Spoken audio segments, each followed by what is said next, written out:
నమస్తే. Welcome to great Andhra. మనతో పాటు ఉన్నారు సీనియర్ పొలిటికల్ అనలిస్ట్ జిఆర్ మహర్షి గారు. నమస్తే సార్. నమస్తే అమ్మా. సార్, లడ్డు వివాదం అస్సలు తెగట్లేదు. ఇంకా అదేంటంటే పెంచుకుంటూ పోతున్నట్లు కనిపిస్తుంది. ఇప్పుడు సిట్ ఒక నివేదిక ఇచ్చింది. ఏం జంతు కొవ్వు లేదు అని అయితే చెప్పింది. అది ఎక్కడ చూసావు అని కల్లో చెప్పారని అయితే ఆయనైతే అడుగుతున్నారు గానీ, మరి ఆయనకి ఏ నివేదిక ఇచ్చిందని బాత్రూమ్‌లో వాడే ఏదో కెమికల్స్ అని కూడా ఇప్పుడు మళ్ళీ కొత్తగా అదొక మాట ఎత్తుకున్నారు. అసలేంటి అంత దారుణంగా భ్రష్టు పట్టించేయాలని ఎందుకలా కంకణం కట్టుకున్నారో అర్థం కావట్లేదు. అంటే లడ్డూని చూసినప్పుడు ఎవరికైనా తిరుమల లడ్డు మీద ఆ భక్తి భావన రాకూడదు. తెలుగుదేశం పార్టీ గుర్తు రావాలి, చంద్రబాబు నాయుడు గారి మాటలు గుర్తు రావాలి, దాన్ని తినకూడదు అనుకుంటున్నారా ఏంటి? చంద్రబాబు నాయుడు గారు ఏమిటంటే అసలు ఒకసారి ఆయన ఏం మాడుతున్నారో ఆయనకైనా అర్థమవుతుందా అని.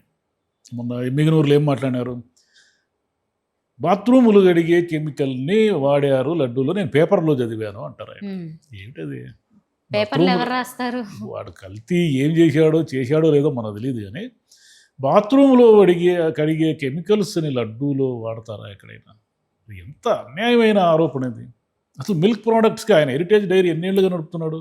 30 ఏళ్ళుగా నడుపుతున్నాడు కదా. ఆయన తెలీదా మిల్క్ ప్రోడక్ట్స్ మీద అవగాహన లేకుండానే ఆయన డైరీ నడుపుతున్నారా? మిల్క్కి కానీ మిల్క్ ప్రోడక్ట్స్కి కానీ ఉన్న లక్షణం ఏమిటంటే, ఫారిన్ పార్టికల్స్ అంటే విషపూరితమైనవి ఏవైనా వచ్చి దాంట్లో కలిస్తే విరిగిపోతాయి. అవి మీకు పాలు ఉంటాయి కదా, పాలలోకి ఏదైనా మనము పొరపాటున ఏదైనా పడితే విరిగిపోతాయి. అవి నెయ్యి అయినా అంతే, వాసన వచ్చేస్తుంది. దాన్ని వాడడం అసాధ్యం. ఈయన ఏమిటంటే దాన్ని ఒక ఆయుధంగా తీసుకొని లడ్డూని, ఈయన కూడా చిన్నప్పటి నుంచి ఆయన చెప్తున్నాడు కదా, నేను తెల్లారు లేస్తే కొండ కనబడుతుంది మాకి, మేము బ్రహ్మోత్సవాలకి ఉపవాసాలు ఉండి నిష్టగా పోయేవాళ్ళం, ఇవన్నీ చెప్తున్నారు కదా. మరి ఇంత నిష్టగా తెల్లవారి లేస్తే అంటే దాదాపు ఆయన 35 ఏళ్ళ వయసు నుంచి యాక్టివ్ పాలిటిక్స్లో ఉన్నాడు అనుకుంటే, అప్పటి వరకు ఆయన చిన్నప్పటి నుంచి పుట్టి పెరిగినప్పటి నుంచి కొండను చూస్తూనే కదా పుట్టి పెరిగాడు ఆయన. చంద్రబాబు నాయుడు గారు, సరే పవన్ కళ్యాణ్ గారు వీళ్ళందరిని వదిలేద్దాం, కొండను చూస్తూ పుట్టి పెరిగినటువంటి చంద్రబాబు నాయుడు గారు తెల్లారి లేచినప్పటి నుంచి లడ్డూలో కొవ్వు కలిసింది, లడ్డూలో బాత్రూమ్ ఇది కలిసింది, శ్రీశైలంలో అది కలిపినారు, ఎందుకు ఆయుధాన్ని ఎత్తుకొని దాన్ని ఒక బుమ్రాంగ్ చేసుకుని దాన్ని తన మీద తానే ఎక్కువ పెట్టుకుంటున్నారు. ఆయన జగన్ గారిని మీరు ఎదుర్కోండి రాజకీయంగా, ఆయన అవినీతి పరుడని ఆయన కేసులు పెట్టినారు, ఏమేమో చేశారు కదా. ఆయన దౌర్జన్యం చేస్తాడని, ఆయన వస్తే రప్ప అని, ఆయన వస్తే ఎవరికి మనశ్శాంతి ఉండదని, శాంతి భద్రతలు ఉండవని పోయినసారి విపరీతమైన ప్రచారం చేశారు కదా. ఇంకా ప్రచారం చేసుకోండి, ఇంకా ఆయన రాజకీయంగా ఎదుర్కోవాలంటే ఇంకేమైనా చేసుకోండి. ఇదేమిటిది, ఈ గోల ఏంటిది? మీరు హిందువులను ధర్మాన్ని పరిరక్షిస్తున్నారని హిందువుల మనోభావాలు దారుణంగా దెబ్బతీస్తున్నారు. మీరు పొద్దస్తమానము లడ్డూలు ఇప్పుడు టూ మచ్ అది. ఎందుకంటే బాత్రూమ్ క్లీనర్ అది కెమికల్ కలిసింది అనేది ఎంత టూ మచ్ అది. మనం బాత్రూమ్ క్లీనర్ని అటు ముట్టుకుంటేనే శుభ్రంగా చేతులు కడుక్కుంటాము వాష్ బేసిన్ దగ్గరికి వెళ్ళి. అలాంటిది మనం తినే లడ్డూలు అది వచ్చి కలిసిందంటే, అది కూడా ఎలాంటి లడ్డు? కళ్ళకు అద్దుకొని పరమ పవిత్రంగా కాసింత పెడితే చాలు. దానికి లడ్డూలు అంటే ఒక్కొక్కరు ఇన్ని తినక్కర్లేదు. ఒక చిన్న గుప్పెడు పెడితే మీకు కళ్ళకు అద్దుకొని తినే ప్రసాదాన్ని ఇంత ఘోరంగా ఆయన ప్రచారం చేస్తున్నాడు అంటే, అసలు చంద్రబాబు నాయుడు గారు ఆలోచించాల్సింది ఏమిటంటే, మీరు చేయాల్సిన పనులు అసలు ఇవన్నీ పక్కకి వెళ్ళిపోయినాయి. మీరు చూడండి ఒకసారి, లడ్డు అనేసి చంద్రబాబు నాయుడు గారి ప్రభుత్వం ఏమి చేస్తూ ఉంది, ఎలా ఉంది, ఏమి ఇస్తూ ఉంది, ఏమి ఇవ్వలేదు, మొత్తం అంశాలన్నీ పక్కకి వెళ్ళిపోయి తెల్లవారి లేచినప్పటి నుంచి ఛానళ్ళు పేపర్లు అన్నీ కూడా లడ్డు కల్తీ, లడ్డు కొవ్వు, లడ్డు అంటున్నారు. అసలు మీరు చేయాల్సింది ఏంటి? అయ్యా 5 లక్షల ఉద్యోగాలు ఇస్తామని చెప్పారు, 3 ఏళ్లలో యావరేజ్న తీసుకున్నా 1.5 లక్ష ఉద్యోగాలు ప్రతి సంవత్సరం మీరు ఇవ్వాలి, ఇస్తున్నారా లేదా అది చెప్పండి అంటే అది చెప్పరు. 3 లక్షల కోట్లు దగ్గర అప్పులు చేసేసారు, 3 లక్షల కోట్లు దేనికి ఖర్చు పెట్టారు, దేనికి వాడుతున్నారు అది చెప్పరు.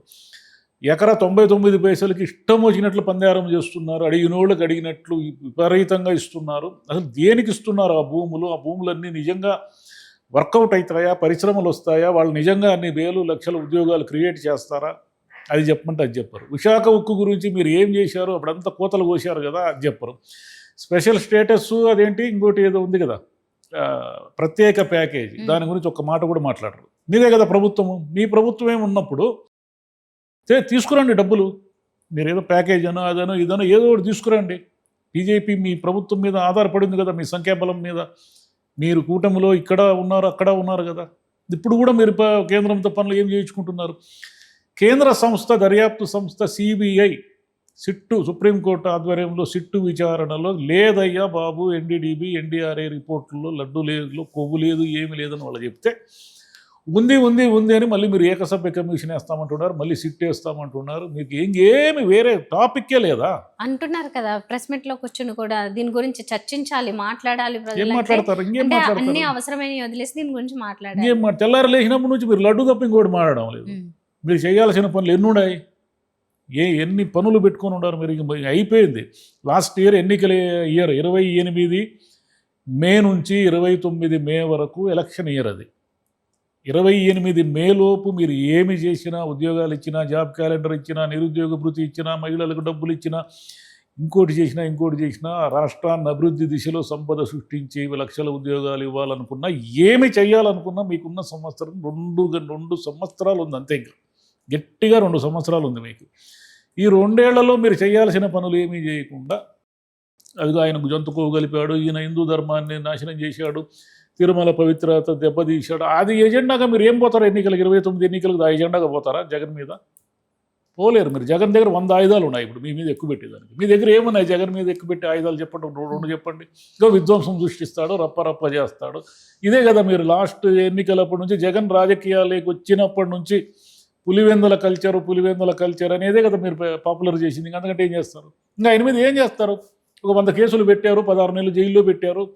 అదేది భూములు ఆక్రమిస్తాడన్నారు, కోట్లు తినేశాడన్నారు, అదేంటి వాళ్ళ బాబాయిని చంపేశాడన్నారు, తల్లి చెల్లిని ఇంట్లో నుంచి బయటికి నెట్టేశాడన్నారు. అన్నీ అయిపోయినాయి మీ దగ్గర. ఆయుధాలు ఇంకేమీ లేవు. ఇప్పుడు కొత్త ఆయుధం ఎత్తుకున్నారు.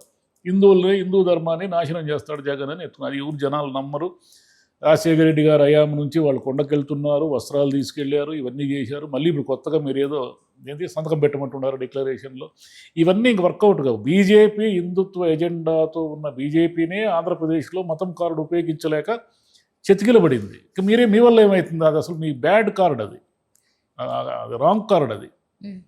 కాబట్టి వేరే కార్డు ఏదన్నా వెతుక్కోండి. 2 ఏళ్లలో యుద్ధం చేయాలనుకుంటే వేరే కార్డు ఎత్తుక్కోండి. లేదంటే మీరు చెప్పిన అభివృద్ధి అంతా కళ్ళ ముందు చూపించేసినారనుకోండి.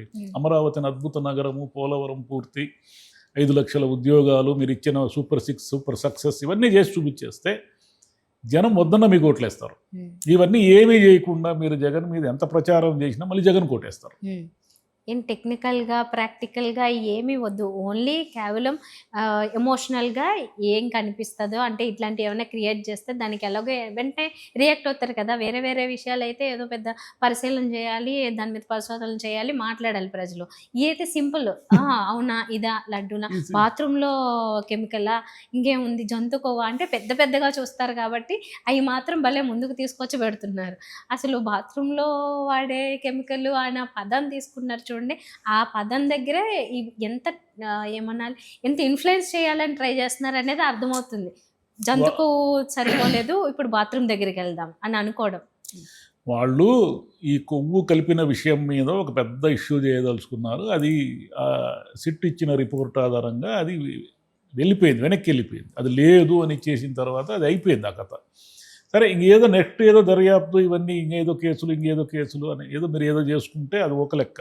కానీ ఎంతసేపు ఇదే తెల్లవారి మీటింగ్లు, ప్రెస్ మీట్లు పెట్టి తెల్లవారు లేచినప్పటి నుంచి ఎక్కడికి పోయినా అదే మాడుతూ ఉంటే జనానికి మీరే లడ్డూని అపవిత్రం చేస్తున్నారనే ఫీలింగ్ వచ్చేస్తాం. ఆల్రెడీ వచ్చేసింది, తెలియదు వీళ్ళకి. 9 మందిని మాట్లాడే కొద్దీ జనం ఒక రకమైన ఏవయింపు వచ్చేసింది. ఏంద్రా స్వామి ఈ తలకాయ నొప్పి అని. రైట్ సార్, అది మనకి చూస్తే అర్థం కావట్లేదు. 9 మంది కూర్చుని అదేదో వచ్చింది చూడండి, మా దగ్గర ఆధారాలు ఉన్నాయన్నట్లుగా కూర్చున్నారు. కానీ అక్కడ ఏమీ లేకపోయినా కానీ మళ్ళీ అదే కథ మొత్తం అందరూ కూర్చుని మాట్లాడడానికి డిసైడ్ అయ్యారు. వాళ్ళు గట్స్కి మెచ్చుకోవాలి, ఎందుకంటే అది ఏమీ లేదు ఆధారం. సిట్ రిపోర్ట్ ఏదో నంబరింగ్ కాలేదు, దానికి ఏవో టెక్నికాలిటీస్ ఉంటాయి, అవన్నీ వచ్చినాక బయట పెడతామంటున్నారు. ఇంకేం బయట పెడతారు? బయట ఒకవేళ మీ దగ్గర సిట్ రిపోర్ట్ అంత క్లారిటీగా ఉంటే ఎప్పుడో ఈరోజు మొత్తం బ్యానర్లు రాసి ఉండేవాళ్ళు. రాశారా? ఎందుకు ఈ దుష్ప్రచారాలు? నిన్న ఏదో ఒక వీడియో రోజా గారు ఏదో మాట్లాడారని, ఆమె మాట్లాడింది వేరు, ఆ వీడియో ఒరిజినల్గా మాట్లాడింది వేరు. వీళ్ళకి అవసరమైన 4 వాక్యాలు కట్ చేసుకొని దాన్ని ఏదో ప్రచారం చేశారు. ఇదేం మీడియా అవుతుంది?